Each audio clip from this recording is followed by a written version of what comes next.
Voter তালিকার বিশেষ সংশোধন বা এসআইআর নিয়ে রাজ্য রাজনীতি এখন উত্তপ্ত। এরই মধ্যে জল্পনা উস্কে দিয়েছিল ভবানীপুর প্রসঙ্গে মমতা বন্দ্যোপাধ্যায়ের মন্তব্য, জানিয়ে শুক্রবার ব্যাখ্যা দিলেন তিনি। বহিরাগত বলতে আমি কাদের বলেছি? আমি একটা রাজনৈতিক দলকে বলেছি। মঙ্গলবার মমতা বন্দ্যোপাধ্যায়ের বিধানসভা কেন্দ্র ভবানীপুরে ছিল বিজয়া সম্মিলনী।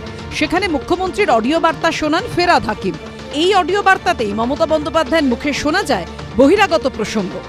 ভবানীপুরটা পুরো আউটসাইডারদের দিয়ে ভরিয়ে দেওয়া হচ্ছে, পুরো একটা প্ল্যানিং করে।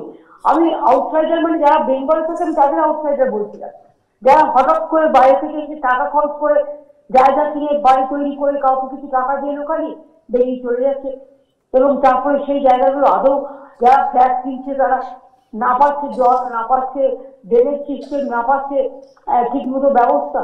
এবং সেক্ষেত্রে আমরা কেন এটা বুঝবো না? সবকিছু দেখে রাখতে হবে আমাদের, কারণ দায়িত্ব আর দায়বদ্ধতা সবই আমাদের। এরপরই প্রশ্ন উঠতে শুরু করে, মুখ্যমন্ত্রী কাদের দিকে ইঙ্গিত করলেন, কাদের দিকে আঙুল তুললেন, কাদের বহিরাগত বললেন, এই নিয়ে কটাক্ষ করতে ছাড়েনি বিজেপিও।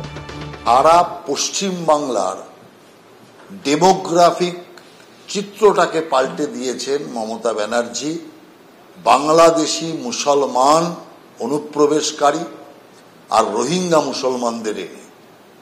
আর উনি আবার কথা বলছেন ভবানীপুর নিয়ে।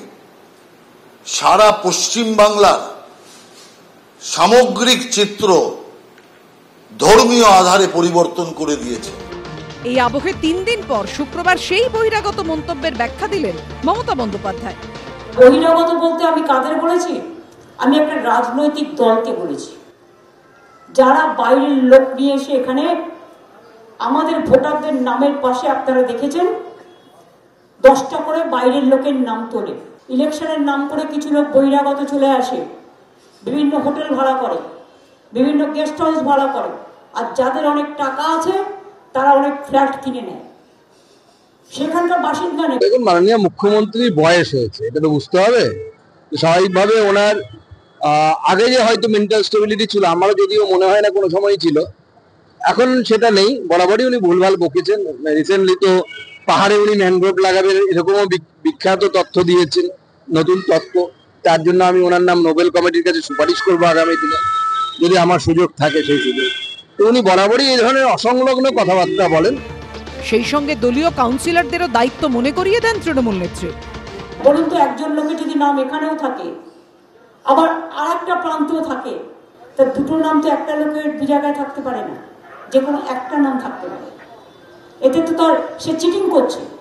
তা সেটা কাউন্সিলরদের দেখার কাজ নয়, লোকাল লিডারদের দেখার কাজ নয়। মুখ্যমন্ত্রী যখন ভবানীপুর নিয়ে নিজের মন্তব্যের ব্যাখ্যা দিচ্ছেন, তখন ভবানীপুর নিয়ে পাল্টা কটাক্ষ ছুঁড়ে দিয়েছেন শুভেন্দু অধিকারী। ভয় পাচ্ছে, রিয়াকশন হয়েছে। ওখানে পাঞ্জাবিরা আছেন, শিখরা আছেন, ওখানে গুজরাটিরা বড় সংখ্যায় আছেন, সিন্ধ্রিরা আছেন, জৈনরা আছে। ওখানকার ভোটারদের একটা বড় অংশ, 40-50%ই তারা।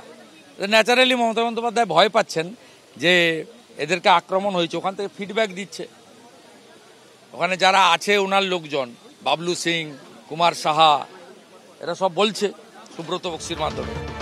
ভবানীপুর বিধানসভা এলাকার মধ্যে পড়ে কলকাতা পুরসভার 8টি ওয়ার্ড। 2024 সালে লোকসভা ভোটের ওয়ার্ড ভিত্তিক ফল অনুযায়ী ভবানীপুরের 5টি ওয়ার্ডে এগিয়েছিল বিজেপি। 26-এর বিধানসভা ভোটে কি হবে সেটাই দেখার। অনির্বাণ বিশ্বাস, জয়ন্ত পাল ও শিবাশিস মৌলিকের রিপোর্ট, এবিপি আনন্দ।